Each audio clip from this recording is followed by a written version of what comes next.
কতদিন ধরে এই অবস্থা? আজকে কয়েক মাস ধরিয়ে তো এখানকার চলতে ফিরতে আপনারা তো স্থানীয় বাড়ি না, অনেক অসুবিধা।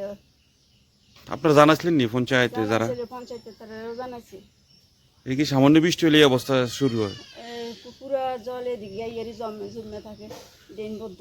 তো আপনারা পাশের বাড়ি মানে পার্শ্ববর্তী বাড়ি আপনাদের ক্ষতি হয় না? ক্ষতি হয় কি কইলে আর কিতা করুন, তাদের ড্রেনবদ্ধ হয়ে গেছে, ড্রেন সারে না। মানে শুরু হওয়ার কোনো ব্যবস্থা নাই? পঞ্চায়েতের তারা কিতা করছে আমি সেটা জানি না। আজকে সব দিকে রাস্তা মোটামুটি মোটামুটি আমরা তো গাড়ি চালাই, মোটামুটি ট্রাভেল এলাকা যে এডিসি এলাকাগুলো রাস্তা খুবই ভালো, কিন্তু মানুষ না চলাচলের জন্য কোনো মানুষ না, কিন্তু রাস্তা একদম খুব ফ্রেশ রাস্তা। কিন্তু আমরা এদিক দিয়ে সবসময় চলাচল করে, তারপর পশু হসপিটাল আছে, তারপর প্রাথমিক হসপিটাল আছে, স্কুল আছে, তারপর বাজার আছে, কিন্তু এই রাস্তাটা সংস্কার হইতেছে না। এই রাস্তাটা খুবই দুর্বল অবস্থা।